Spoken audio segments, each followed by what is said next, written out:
Nabihi wa bi ulumi fid darain amin wa qala, yang melanjutkan daripada maqalah yang ke-12. Kemarin kita telah bahas tentang maqalah yang ke-12. Dikatakan oleh Imam Hasan Al-Basri bahwasanya annahu qala inna fasadal qulubi an sittati asya. Bahwasanya kerusakan hati itu disebabkan dari 6 perkara. Yang pertama adalah yuznibuna biroja'i taubati, yaitu dia berbuat dosa atau banyak dosa tetapi dia mengharapkan daripada ampunan Allah dengan taubatnya.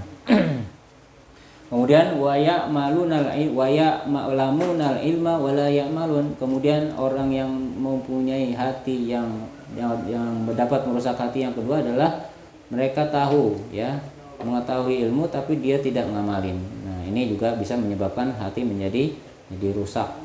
Wa iza amilu la yukhlisun, apabila mereka beramal mereka tidak ikhlas. Ini yang dapat merusak hati kita menjadi hitam. Wa yaquluna rizqallahi wa la yaskurun, dan dia memakan daripada rezeki yang diberikan oleh Allah dan dia tidak mensyukurinya.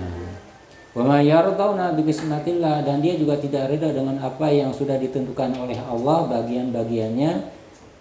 Ini juga dapat merusak hati. Wa yudfinuna mautahum wala ya'tabirun, mereka ikut mengubur mayit-mayit mereka wala ya'tabirun, tapi mereka tidak mengambil pelajaran dari kematian saudaranya. Nah, ini yang menyebabkan hati ini mati. Nah, ini masih berkenaan dengan kaitannya dengan maqalah yang akan kita bahas, ya, yaitu tentang hati, ya.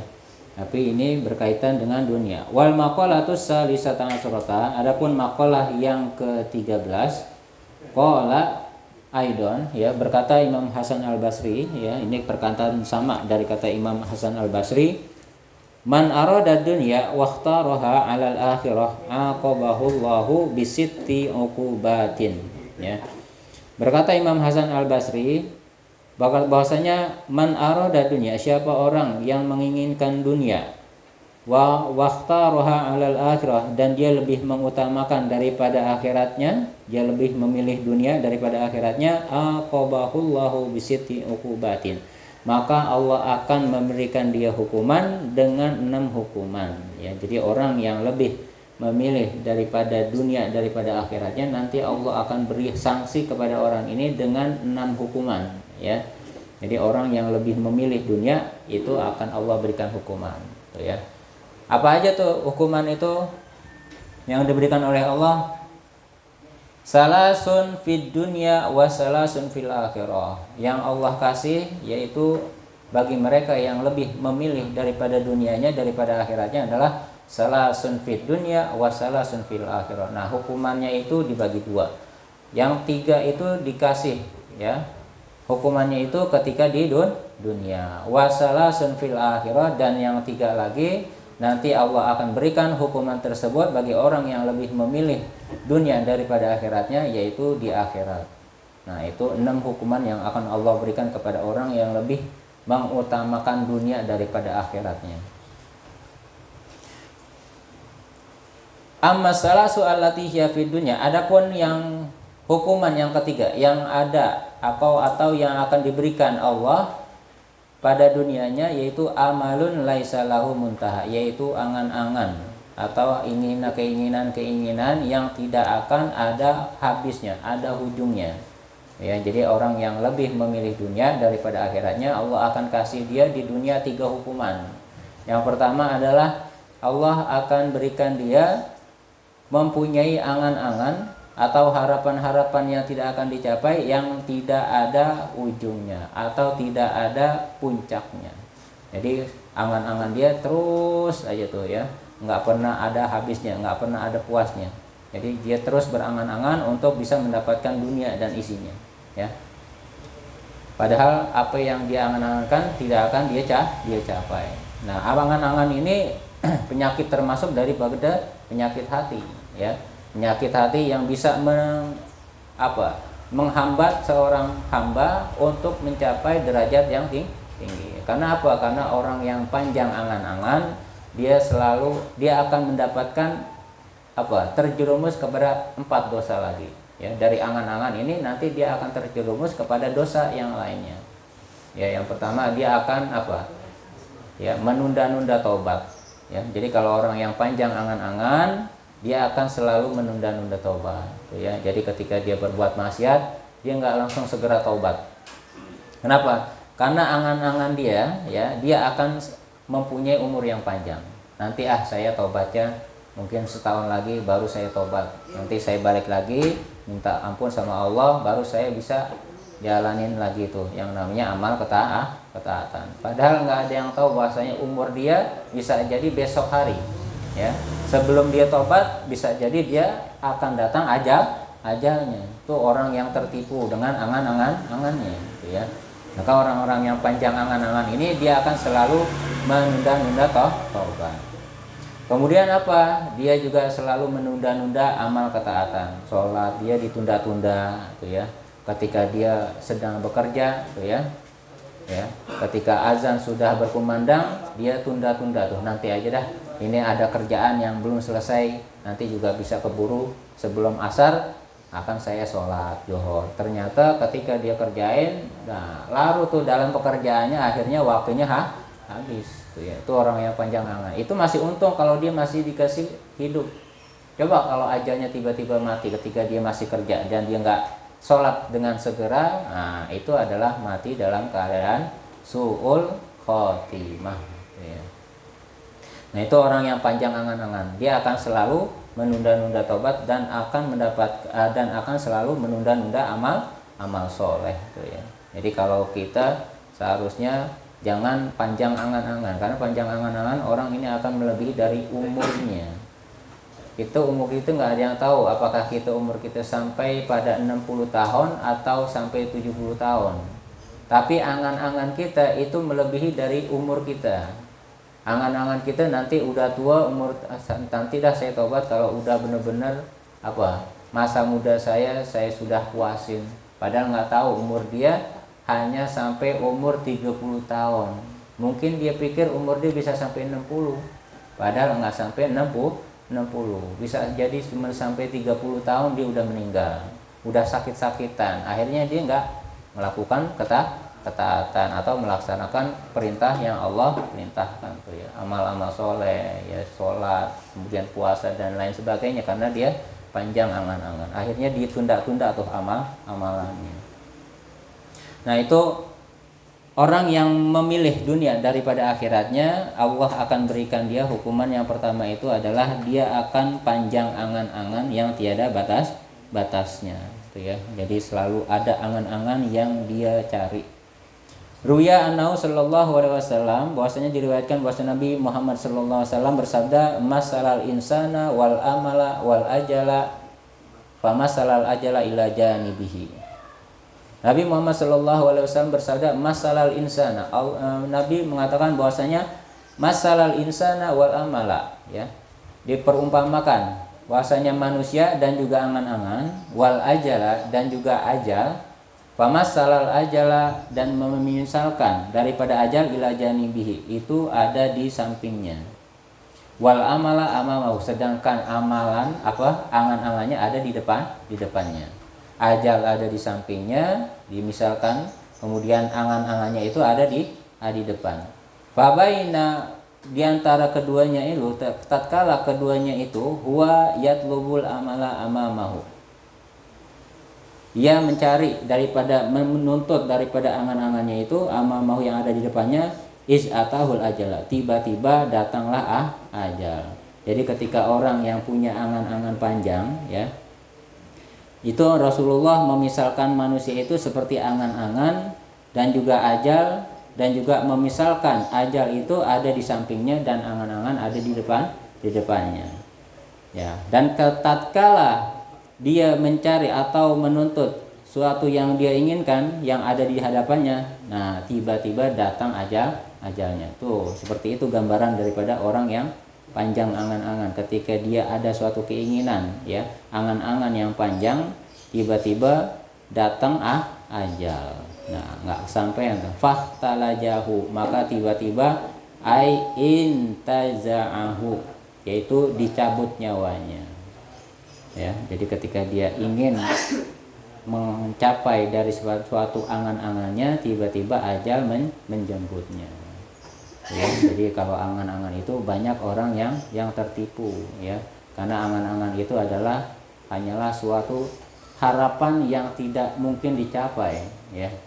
Jadi ketika kita ingin sesuatu yang melebihi dari batas umur kita, tiba-tiba ajal kita udah menjemput kita, ya.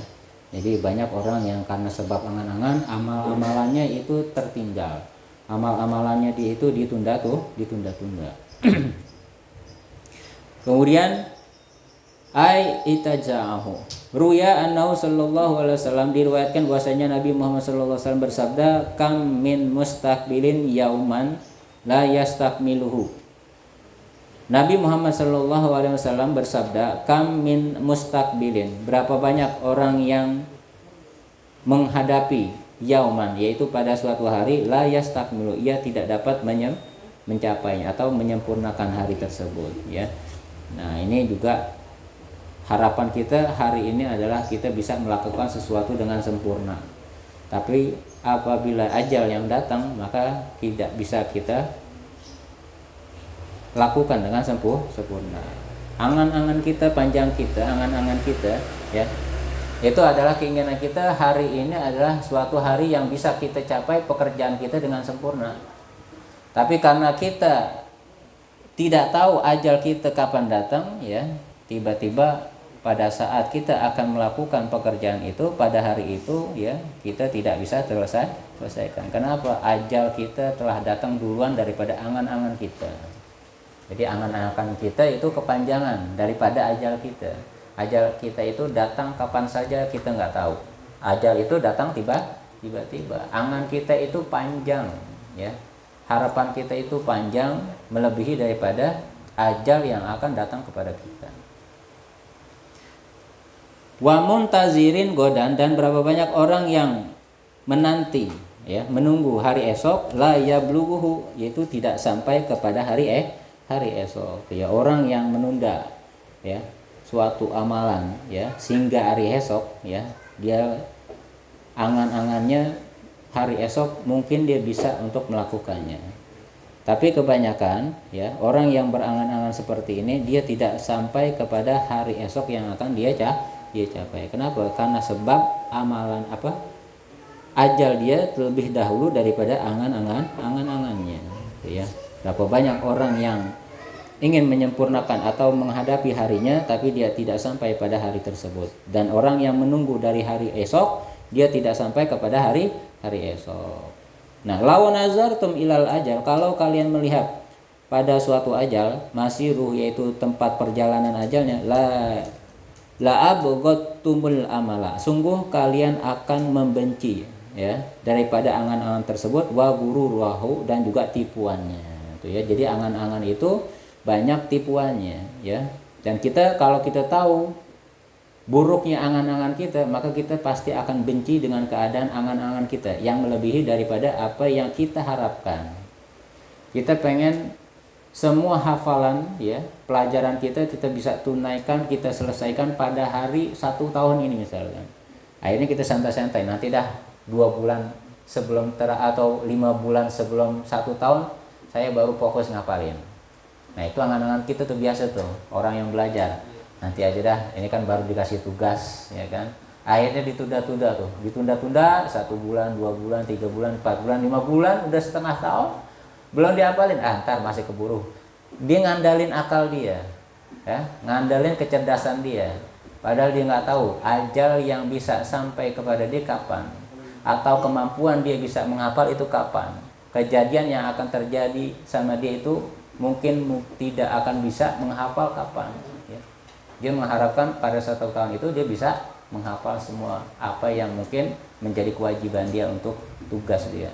Nah, ketika sudah sampai setengah tahun masih belum bisa lagi, akhirnya sampai habis karena disibuki oleh beberapa kegiatan-kegiatan yang lain. Akhirnya dia nggak bisa ngapalin. Akhirnya dalam 1 tahun dia ngapain? Nggak ngapa-ngapain.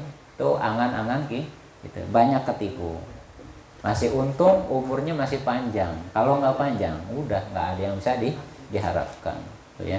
Jadi panjang angan-angan itu bisa menipu kita dan melalaikan tugas kita, melalaikan daripada kewajiban-kewajiban kita sebagai seorang hamba kepada Allah, gitu ya.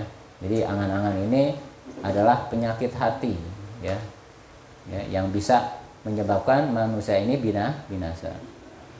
Rawahu ad-Dailami, diriwayatkan oleh Imam ad-Dailami. Kemudian yang kedua, yang akan diberikan kepada Allah, yang diberikan oleh Allah kepada hamba yang lebih memilih dunia daripada akhiratnya, yang kedua adalah hirsun la ghaliba laisa lahu qanaah, yaitu rasa tamak yang sangat, ya, yang tidak ada kepuasan padanya.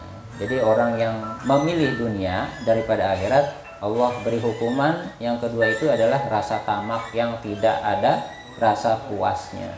Tamak yang sangat, yang tidak ada rasa puas, yang nggak ada qanaahnya. Nah, ya, jadi qanaah apa?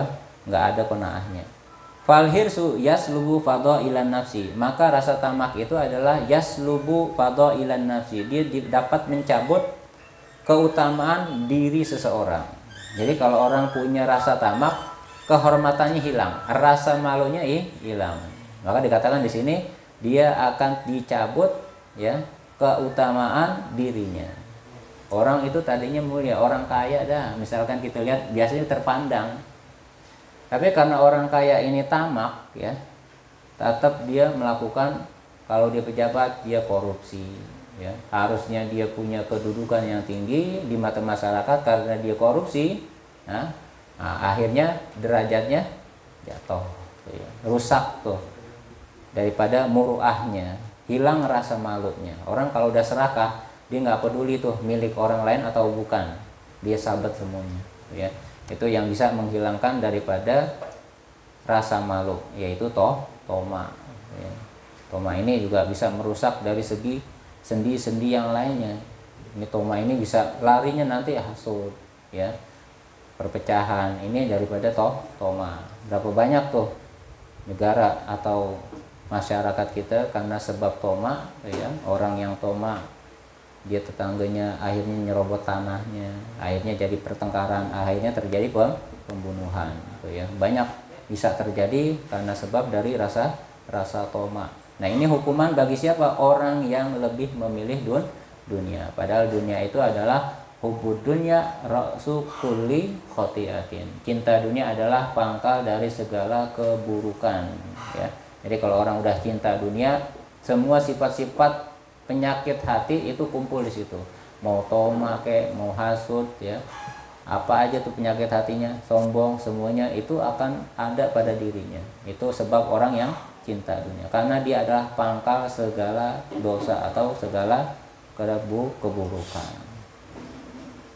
Nah, itu yang kedua, yaitu rasa toma yang sangat dan tidak ada rasa puas atau tidak ada qanaah pada dirinya. Wa yamna'u minat tawaffuri 'alal ibadah. Kemudian toma ini dapat mencegah daripada minat tawaffuri 'alal ibadah, dari menyempurnakan atau memperbanyak ibadahnya. Wa yab'asu 'alat tawarruti, yaitu dapat mendorong kepada ke dalam bahaya atau terjatuh kepada dalam bahaya. Jadi orang yang toma ini, dia pertama dapat menghilangkan atau mencabut dari keutamaan dirinya, dan juga dapat mencegah untuk menyempurnakan atau memperbanyak ibadah, serta dia dapat terdorong untuk melakukan sesuatu yang berbahaya, ya. Jadi toma ini yaitu berbahaya apa? Fis subhat, yaitu pada suatu yang subhat. Jadi kalau orang toma, barang dia nggak perlu telisik lagi apakah barang ini halal, subhat atau halal, dia nggak peduli lagi, ya. Yang dia pikirin adalah dia bisa mencapai atau mendapatkan harta tersebut, ya. Itu orang toma, dia nggak pikirin harta itu dari mana, sumbernya dari mana, dia nggak peduli lagi, ya. Nah, ini adalah suatu musibah agama. Nah, musibah agama ini lebih dahsyat daripada musibah dunia. Kalau kita kehilangan rumah itu mungkin masih kecil, ya. Kehilangan anak mungkin itu masih kecil. Tapi kalau kehilangan daripada musibah dunia, musibah agama, ya, model kayak tamak ini semuanya akan rusak semuanya. keimanan kita juga akan rusak. Ya, kenapa? Karena sebab-sebab yang Allah larang dia terabas, dia terobos, dia nggak peduli itu halal haramnya subhatnya, dia nggak peduli. Kemudian walaisa lil harisi ghayatun maksudatun. Kemudian orang yang sangat tamak itu tidak ada akhir yang di tujuannya, ya. Jadi nggak ada akhir tujuan dia, yaqifu indah, yang ia berhenti pada tujuan tersebut. Jadi kalau orang yang sudah tamak banget itu nggak ada tujuan akhir yang dia berhenti pada tujuan tersebut. Jadi terus tuh ya. Jadi orang tamak sampai kapanpun selagi dia punya umur panjang akan terus cari tuh kenikmatan dunia, keserakahan dunia itu dia cari. Harta dunia dia cari, apapun yang mungkin bisa mencapai itu akan terus dilakukan. Nah, itu orang yang tamak. Wala nihayatun mahdudatun, dan tidak ada akhir batas yang dibatasi. Tuh ya, jadi nggak ada batasan yang tertentu bagi orang yang tamak. Sampai kapanpun dia akan terus mencari kenikmatan dunia, harta benda dunia. Selagi dia masih bisa cari, terus dia cari. Kerja kalau bisa 24 jam kata dia, ya. Yaknau biha, yang dapat memuaskan dia. Jadi nggak ada tuh orang tamak itu rasa puas. Ini bahaya buat kita, karena rasa tamak ini bisa membinasakan kita. Karena kalau orang udah tamak, dia nggak tahu batasan syariat, nggak tahu batasan mana halal, mana haram, mana subhat, dia nggak pikirin. Yang penting yang dipikirin adalah bagaimana cara mendapatkan harta tersebut, ya. Mau jalur yang haram kek, mau jalur yang subhat kek, yang halal kek, itu udah nggak peduli dia. Yang penting dia bisa mencapainya. Sama kayak orang kayak judi online, ya. Itu judi online model mirip-mirip kayak gitu. Orang yang panjang angan-angan dan juga orang yang tamak juga, ya. Padahal itu semuanya adalah tipuan belaka. Dia akan diberi rasa penasaran. Pertama mungkin dia bisa mendapatkan apa yang dia capai, masangnya kecil, akhirnya didapat. Itu pancingan. Kemudian ketika dia masuk, penasaran lagi tuh, karena rasa tamak dia pengen dapat yang lebih gede. Nah, akhirnya dia masang berapa? Misalkan 20 juta. 20 juta dia pasang, ternyata nggak dapat, nggak menang dia. Akhirnya penasaran, nggak dapat. Mungkin kalau masang gede lagi saya bisa dapetin. Pasang lagi sampai 50 juta, sampai 100 juta. Tuh ya, akhirnya yang dia dapat apa? Nggak ada. Yang dia dapat hanya kekecewaan.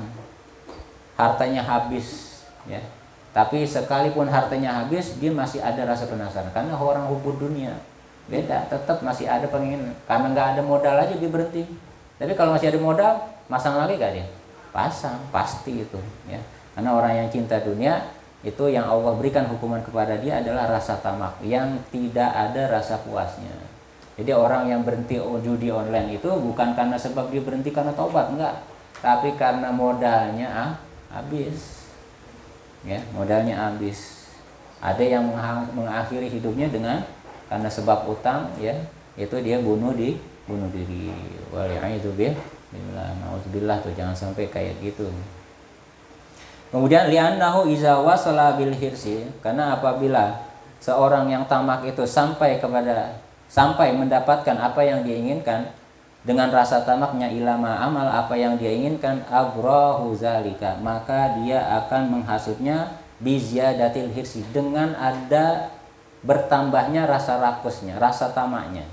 Jadi kalau orang tamak, orang tamak ini kan dia nggak ada batasan untuk tujuan dia, sampai kapan dia untuk mencapai maksud yang diinginkan, itu nggak ada batasan, ya. Selama dia masih bisa capai, dia terus, ya.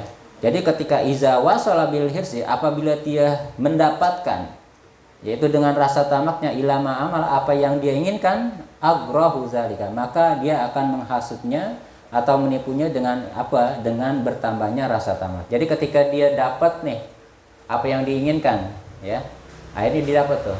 Nah, tujuan dia udah sampai, tujuan dia udah dapat, bukan berarti itu dia udah jadi puas, udah jadi cukup, enggak. Tapi dia ditipu, dihasut dengan bertambahnya rasa tamaknya dia. Dia pengen yang lebih gede lagi, dia pengen yang lebih besar lagi. Akhirnya apa? Bertambahlah rasa tamaknya. Dia pengen lagi tuh, cari lagi. ya. Jadi tertipunya di situ dia dengan bertambahnya rasa ketamakannya, wal amala, dan juga rasa angan dan keinginannya, angan-angannya, wa in lam yasil, tapi kalau dia nggak dapat, nggak tercapai apa yang diinginkan, ro'a ido atal gina lauman, dia akan memandang kegagalan dari mendapatkan kekayaan itu adalah sebuah celaan, ya. Jadi sebuah celaan itu menurut dia, kalau dia gagal itu adalah sebuah celaan. Wasara bima salafa min rajaihi absato amalan, dan menjadilah dengan apa yang telah lalu yang dia gagal itu min rajaihi, dari harapannya itu lebih luas lagi keinginannya, harapannya, angan-angannya. Jadi ketika dia gagal, dia nggak berhenti juga, malah tambah penasaran, lebih tambah penasaran lagi dia. Nah, itu orang yang tamak. Nah, itu hukuman dari Allah kepada orang yang lebih cinta atau lebih memilih dunianya daripada akhiratnya.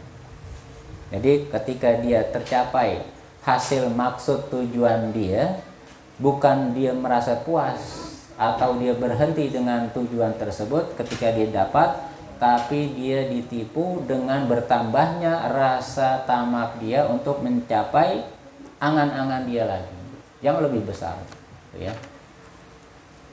Jadi bukan berhenti pada tujuan dia di situ, enggak, karena dia tujuan itu enggak ada batasnya, keinginan dia itu enggak ada batasnya, angan-angan dia juga enggak ada batasnya. Jadi ketika dia dapat, malah bertambah rasa tamaknya, dia akan cari yang lebih banyak lagi dan lebih besar lagi.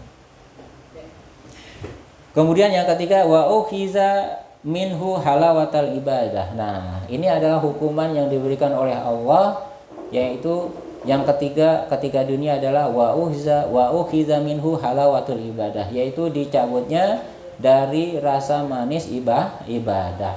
Nah, ini orang yang memilih dunia daripada akhiratnya, akan dicabut tuh rasa manis ibadah.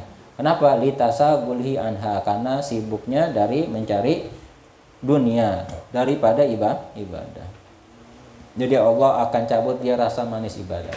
Orang yang sholat yang benar-benar dia khusyuk, ya, orang yang nggak pernah mikirin dunianya, dia akan tenang, ya, khusyuk dalam sholatnya. Tapi kalau orang yang disibukkan dengan cinta dunia, orang yang sibuk dengan pekerjaannya, lebih utama pekerjaannya daripada ibadah, itu ibadahnya juga sholatnya nggak khusyuk. Ketika dia sholat, ada imam bacanya lambat banget, pasti gelisahnya, gelisah. Imam ini lama banget, buang-buang waktu. Nah, buat dia buang-buang waktu. Kenapa? Karena menghalangi pekerjaan dia yang untuk mencapai dunianya. Makanya khusyuknya dia itu nggak akan bisa didapatkan bagi orang yang lebih memilih dunia daripada akhiratnya. Karena memang Allah cabut daripada rasa manis ibadah buat orang tersebut, ya. Beda orang yang tidak memilih dunia daripada akhiratnya, dia lebih memilih akhirat daripada dunia. Maka Allah akan berikan dia ketenangan dalam hatinya dan kekhusyuan dalam ibadah, ya. Karena apa yang dia jalankan itu adalah sudah menjadi bagian yang Allah jamin daripada rizkinya, anaknya, semuanya itu akan dijaga oleh Allah. Wa masalasu allati hiya fil akhirah, dan juga tiga yang akan diberikan Allah kepada orang yang lebih memilih dunia daripada akhiratnya. Di akhirat apa yang Allah berikan? Fahaulun yaumal qiyamah, yaitu apa haulun? Hiya umurun mukhawifah, yaitu perkara yang menakutkan, ya. Jadi Allah akan berikan dia ketika di akhirat itu ketakutan pada dirinya, wa mufzi'atun, dan juga rasa yang mengagetkan, mengejutkan buat dia yaumal qiyamah, pada hari kiamat. Nah, itu yang pertama bagi orang yang lebih memilih dunia daripada akhirat, yaitu di akhirat dia akan diberikan hukuman oleh Allah, rasa takut yang sangat dan rasa terkejut, ya, pada hari kiamat. Dia dikejutkan dengan hukuman Allah yang maha dahsyat nanti di akhirat, ya. Kemudian wal hisabus syadid, dan juga Allah berikan kepada dia yaitu yang kedua di akhirat apa? Hisabus sadid, yaitu hisab yang pedih. Hisab yang sangat pedih. Karena dia cinta dunia, ya, maka Allah perhitungkan dia dengan apa yang dilakukan ketika di dunia, ya. Jadi orang-orang yang cinta dunia, ketika dia hartanya terkumpul, itu Allah akan sangat perhitungkan dengan apa yang dia kumpulkan dari dunia itu, ya. Nggak akan dilewatin sama Allah. Wahwa hisabun munaqasatun, yaitu hisab yang diperdebatkan, artinya hisab yang sangat diperhitungkan oleh Allah. Sekecil-kecil apapun itu akan ditimbang, akan dihisab oleh Allah. Tidak ada yang terlewat sama sekali. Jadi hisabnya lebih dahsyat daripada orang yang tidak cinta dunia. Orang yang tidak cinta dunia bisa jadi mungkin ada dunia yang ada pada dirinya, tapi Allah nggak akan hitung, ya, bisa jadi. Tapi kalau orang yang cinta dunia, sebanyak harta yang dia gunakan, yang dia miliki itu akan Allah sangat perhitungkan, ya, tidak akan dilewatkan. Jadi nggak akan ada tuh dia bisa berkelit dengan apa yang dia capai, dengan apa yang dilakukan di dunia, dengan apa yang dia kumpulkan ketika di dunia selagi masa hidupnya. Kemudian yang ketiga yang Allah berikan kepada orang yang lebih cinta kepada dunia daripada akhirat adalah di akhirat wal hasratu tawilah, yaitu rasa penyesalan yang panjang. Ya, ketika dunia dia sibuk cari datu dunia, kerja, ya. Kemudian ketika dia meninggal baru tuh dia, ya. Dia bisa lihat tuh, ya, kedudukan dia di mana, ya. Apakah dia di tempat yang bahagia atau di tempat yang sengsara, ya. Karena tempat kemarin tuh, ya, awalu manzilin, ya, tempat pertama kali untuk akhirat adalah kubur, ya. Maka sahabat Nabi tuh itu takut dengan azab kubur. Kenapa? Kalau di kubur dia selamat, berarti nanti ketika hari penghisapan insya Allah dia selamat. Jadi kubur itu adalah tolak ukur selamatnya orang atau tidak selamatnya. Ya, kubur itu adalah tolak ukur bagi kita apakah kita selamat nanti di akhirat, di hari kiamat atau tidak. Ya. Kalau dia selamat, nah berarti insya Allah nanti di hari kiamat akan selamat. Ya, karena yang paling pertama kali, ya, tempat yang pertama kali setelah kematian itu adalah yaitu di alam barzah, yaitu di kubur. Kalau di kubur aja dia udah banyak siksaan yang diberikan oleh malaikat, maka pasti ketika dia hari kiamat lebih dahsyat lagi, ya. Karena bandingannya itu jauh, ya, dengan dia azab kubur. Al-husnul madid, yaitu rasa sedih yang berkepanjangan, bisa babit ta'abis sadid, karena sebab rasa lelah yang sangat, tuh, ya. Karena rasa lelah dia cari harta dunia, ya, dan juga dia panjang penyesalannya. Nah, ketika dia meninggal baru nyesel tuh. Kenapa yang saya cari adalah dunia, padahal tujuan utama seorang manusia atau seorang hamba adalah akhirat. Tujuan dia adalah Allah, bukan dunia. Padahal dunia adalah hanya perhiasan, ya, yang banyak tipuannya, ya. Jadi dunia itu bukan suatu tujuan buat seorang hamba, tapi tujuan yang sebenarnya adalah akhirat yang harus dia jalankan. Dunia hanya sebagai pencari bekal. Dunia mazra'atul akhirah. Dunia adalah ladang bagi kita untuk bisa mendapatkan akhirat kita, ya. Kalau kita enggak pandai-pandai, ya, untuk memperbanyak amal ibadah di dunia, maka di akhirat nanti kita akan merasa rugi atau merasa sedih yang sangat panjang. Maka ketika orang yang sudah meninggal, dia minta dibalikin tuh, minta dihidupkan kembali, biar Biar dia bisa beramal, ya, biar dia bisa melakukan ibadah. Maka dikatakan kala, ya, enggak akan sekali-kali bisa baliklah lagi. Kenapa? Ya kemarin ngapain aja? Kita udah dikasih, ya, petunjuk sama Allah dari Quran, dari Nabi, ya. Maka Nabi bilang al-kais, ada orang yang cerdas adalah orang yang man amila bima ba'dal maut, ya, orang yang beramal untuk bekal dia setelah kematiannya. Adapun sebaliknya orang yang bodoh adalah orang yang tidak mengumpulkan amalnya untuk akhiratnya. Dunia itu adalah tempat kita untuk mencari bekal untuk akhirat, ya. Menuainya nanti di akhirat, ya. Jadi hanya sebagai ladang untuk mendapatkan bekal kita untuk di akhirat. Nah, itulah daripada 6 hukuman yang Allah berikan kepada orang yang lebih memilih dunia daripada akhiratnya. Yang pertama 3 untuk di dunia yang Allah berikan, kemudian 3-nya lagi Allah berikan di akhirat, ya. Jadi Allah akan berikan hukuman kepada orang ini, kepada orang yang cinta atau lebih memilih dunia daripada akhirat. Kemudian wal maqalatur rabi'ata asrata, maqalah yang ke-14, qala Ahnaf, berkata Imam Ahnaf bin Qais radhiyallahu anhu, beliau berkata, la rohata lil hasud, enggak ada rasa tenang bagi orang yang hasud, ya. Jadi orang hasud itu dia enggak akan pernah bisa merasa tenang, merasa nyaman, merasa santai, ya. Kenapa? Karena apa yang orang capai, orang dapetin, dia selalu akan menjadi rasa sedih yang berkepanjangan. Orang bahagia, orang dia punya harta banyak, dia hasud. Dia pikirannya seuzon aja, aneh harta mungkin dari mana nih dia, ya? Apakah dia mencuri, apa dia pakai pengasihan? Nah, itu seuzon dia tuh, hasud tuh dia. Nggak boleh orang kaya atau lebih dari dia.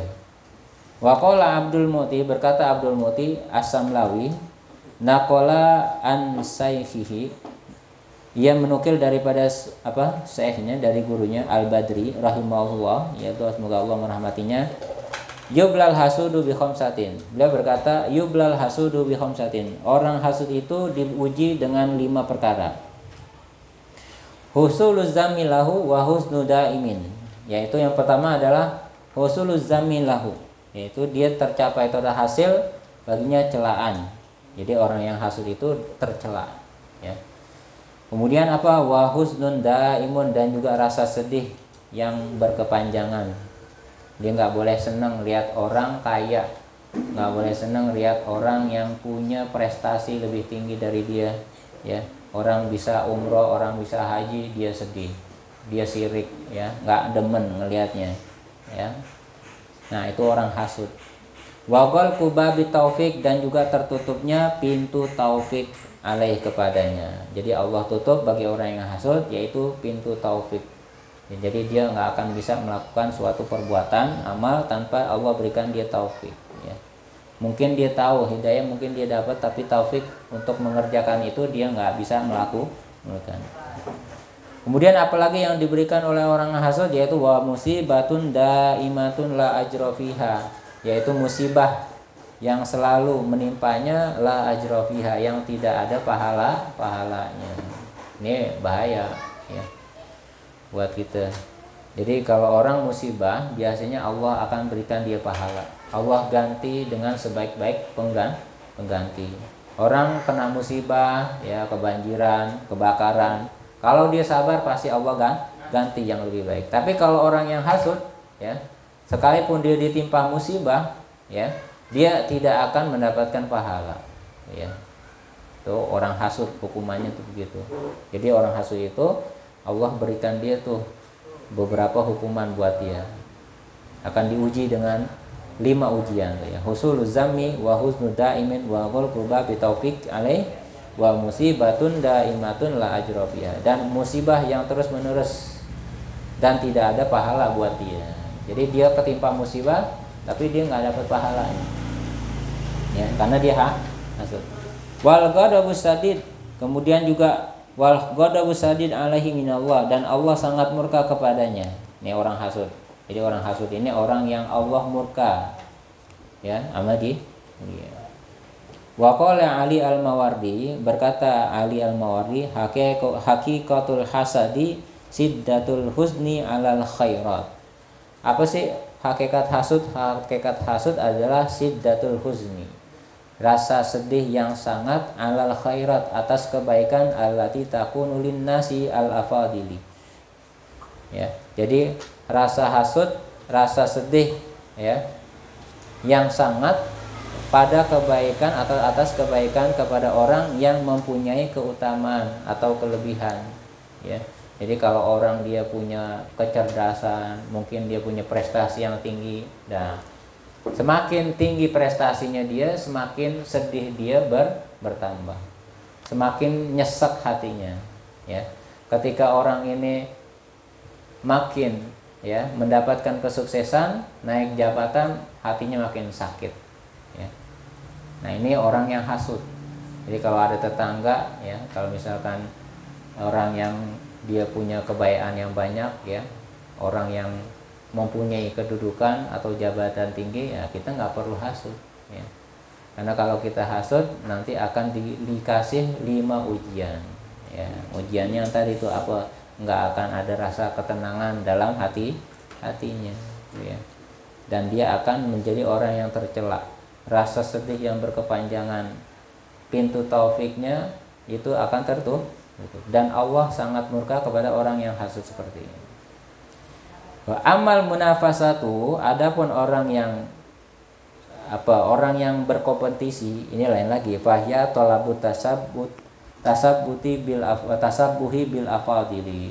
Nah, kalau yang orang yang berkompetisi atau bersaing itu dia mencari persamaan dalam keutamaannya, ingin mendapatkan sama seperti keutamaannya, min ghairi idkhadid darar alaihim, tanpa memberikan atau melukai orang itu, ya, kepada mereka. Jadi kalau dalam persaingan kita nggak ada masalah, ya, bukan hasud. Kalau kita ada pengen, wah teman saya ini misalkan dia selalu hafal itu lebih cepat, lebih banyak. Nah kita pengen tuh kayak dia, ya, pengen kayak dia, maka kita ngejar tuh target hafalan kita untuk bisa hafalan kita sama kayak dia. Nah itu bukan hasud, ya, tapi itu namanya bersaing atau berkompetisi, berlomba-lomba dalam kebaikan. Waqad rubiya anin Nabi sallallahu alaihi wasallam, dan diriwayatkan oleh Nabi Muhammad sallallahu alaihi wasallam, annahu qala, beliau bersabda, al mu'minu yaghbitu wal munafiqu yahsudu. Orang mukmin itu cemburu, ya. Sedangkan wal munafiqu yahsudu, orang munafik itu dia hasud. Jadi kalau orang mukmin enggak ada tuh yang namanya hasud. Dia lihat orang bisa melakukan kebaikan yang banyak, pasti dia ikutin, ya. Dia ingin seperti orang itu. Dia banyak sedekah. Nah, orang mukmin pasti juga yang lain pengen ikut sedekah banyak seperti orang yang bersedekah.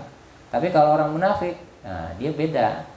Dia bukan untuk bisa bersaing, ya, berlomba-lomba kebaikan, tapi dia ingin menghilangkan kenikmatan orang yang ada pada dirinya, dan dia ingin pindah kenikmatan itu kepada dirinya. Itu orang hasud. Nah itu nggak bagus, ya.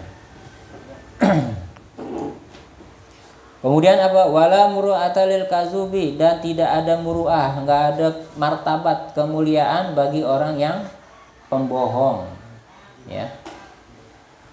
Jadi tidak ada kemuliaan bagi orang yang suka berbohong. Fal muru'atu mura'atu al ahwali allati takunu ala afdariha hatta la yazharu minha qabihun an qasihi. Apa sih muru'ah itu? Muru'ah itu adalah mura'atul ahwal, dia menjaga keadaan, menjaga keadaan yang ada pada keutamaannya itu sampai tidak nampak padanya itu, yaitu keburukan anqosihi, dari kisahnya dia. Jadi kalau muru'ah itu dia menjaga dari suatu yang buruk yang merusak keutamaan dirinya, itu muru'ah, ya. Martabat atau kemuliaan diri itu dia jaga dari sesuatu yang jelek sehingga tidak nampak keburukan padanya. Wala yatawajjahu ilaiha, dan tidak menghadap pada keadaan itu zammun, yaitu celaan, bi istihqaqin, dengan keadaan sebenarnya.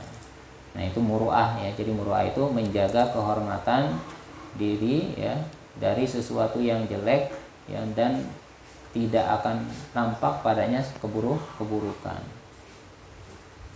Ruya anin Nabi sallallahu alaihi wasallam, diriwayatkan bahwasanya Nabi Muhammad sallallahu alaihi wasallam, man amalan nasa falam yazlimhum, siapa orang yang bermuamalah, ya, kepada manusia, falam yazlimhum, kemudian ia tidak menzalimi mereka, wa haddatsahum, kemudian ia berkata, falam yakzibhum, tidak mendurhaka, tidak mendustainya, wa wa'adahum falam yukhlifhum, dan dia berjanji kemudian tidak menyelisihinya atau tidak mengingkarinya, bahwa mimman kamulat mura'atuhu. Nah, maka dia adalah orang yang sempurna kehormatannya, muruahnya, wa zaharat adalatuhu, dan juga nampak keadilannya, wa wajabat ukhuwatuhu, maka wajib atau diharuskan untuk menjaga ukhuwah kepada orang tersebut atau berukhuwah kepada orang tersebut. Jadi kalau orang yang dia bermuamalah kepada manusia, kepada seseorang, dia nggak pernah zalim,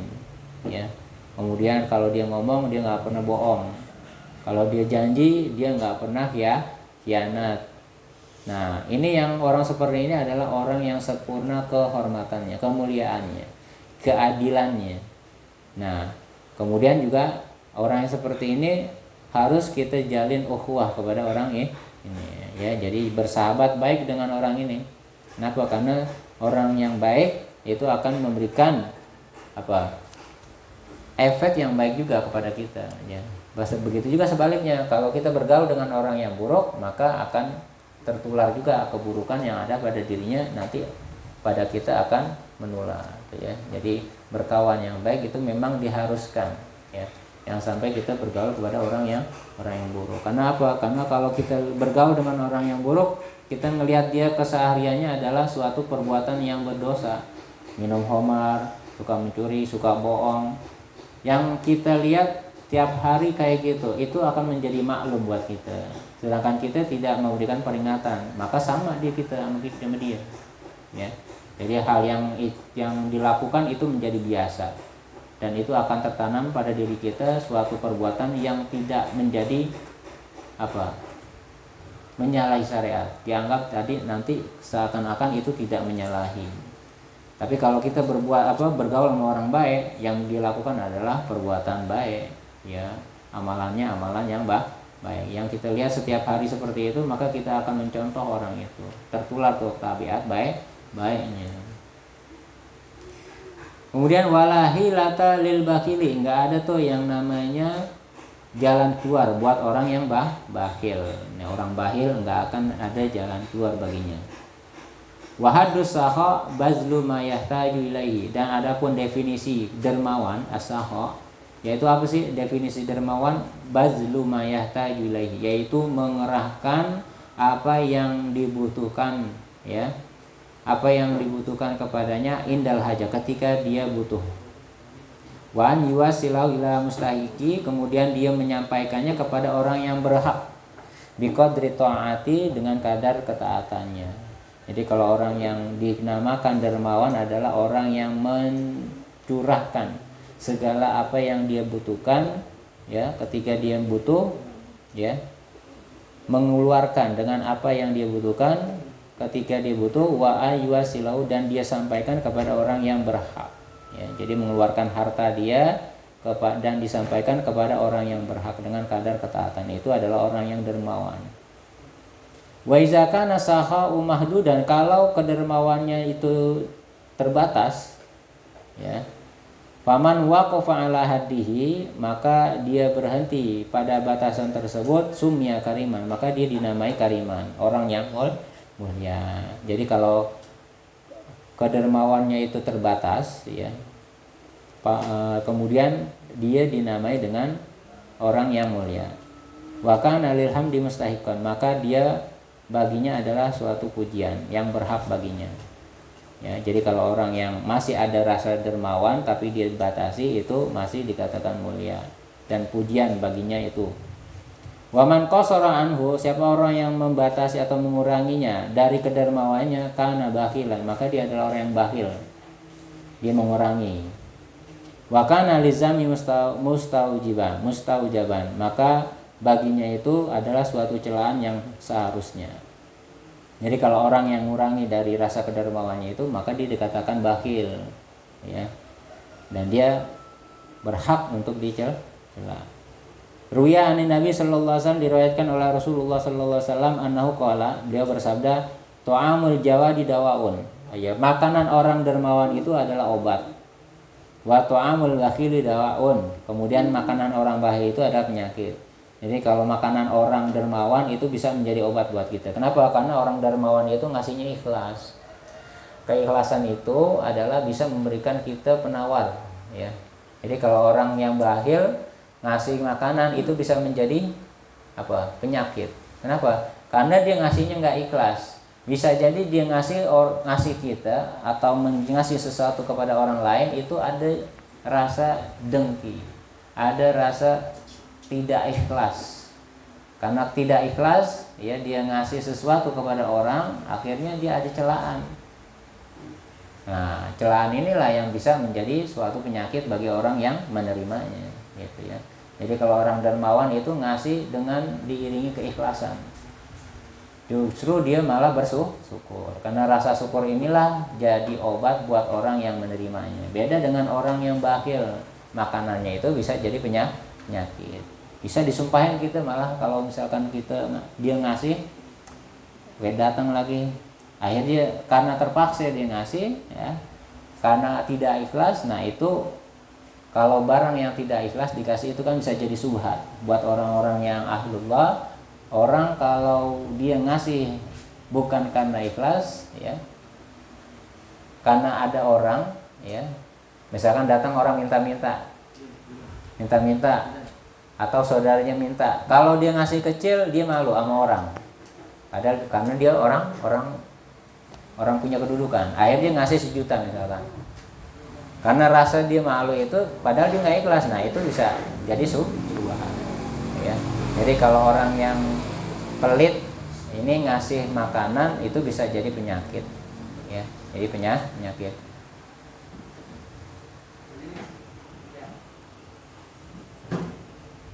Wa qala ba'dul adibba udaba, ya, dan berkata sebagian orang yang beradab, ahli adab, al-bakhilu laisa lahu khalil.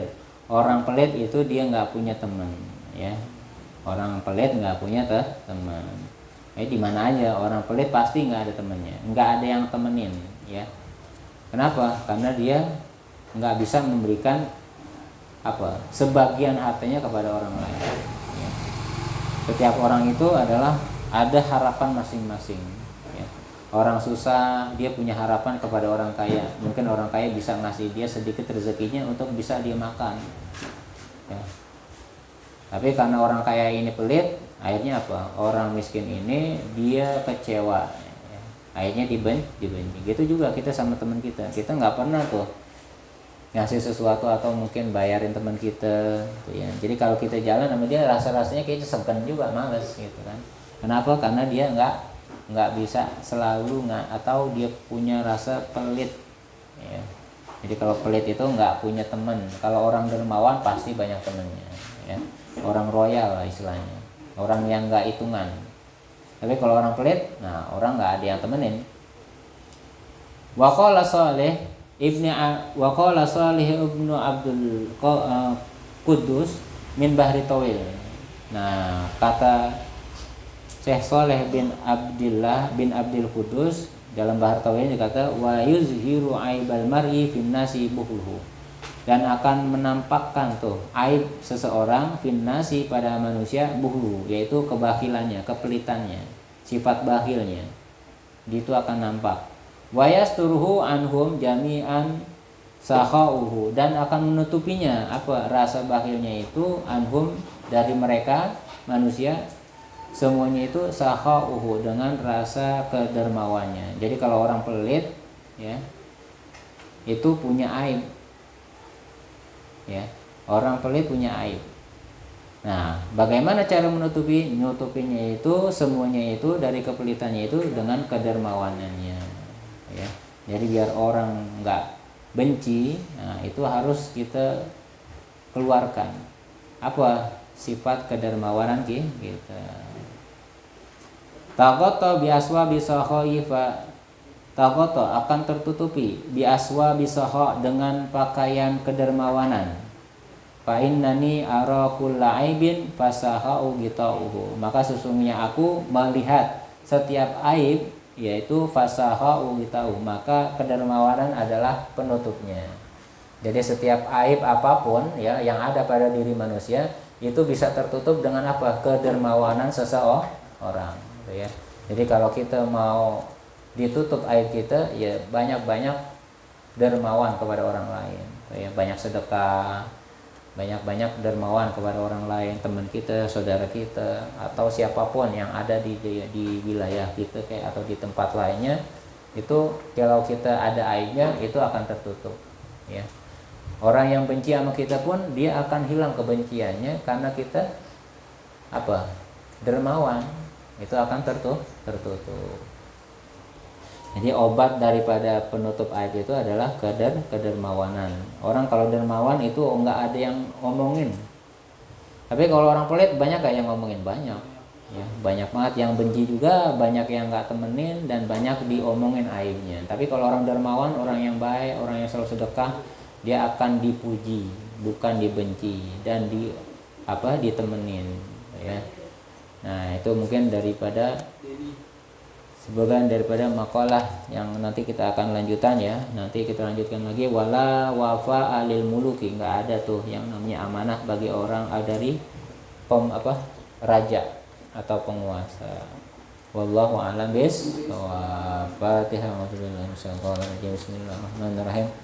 Alhamdulillahirabbil alamin arrahmanir rahim maliki yaumiddin iyyaka na'budu wa iyyaka nasta'in ihdinas siratal mustaqim siratal ladzina an'amta 'alaihim ghairil maghdubi 'alaihim waladdallin. Allahumma bihaqqil Fatihah sirrul Fatihah wa bihaqqi man nuzilat 'alaihil Fatihah tabtalana kullu khair wa taj'al min ahlil khair wa antu amilana mu'amalataka li ahlil khair innaka wali kullu khair wa yadafi kullu muslim. Allahumma ya man wafaqa ahlal khairil khair wa ana ma'ali wa fitna lil khair wa sallallahu ala sayyidina Muhammad wa ala alihi wa sahbihi rabbil alamin.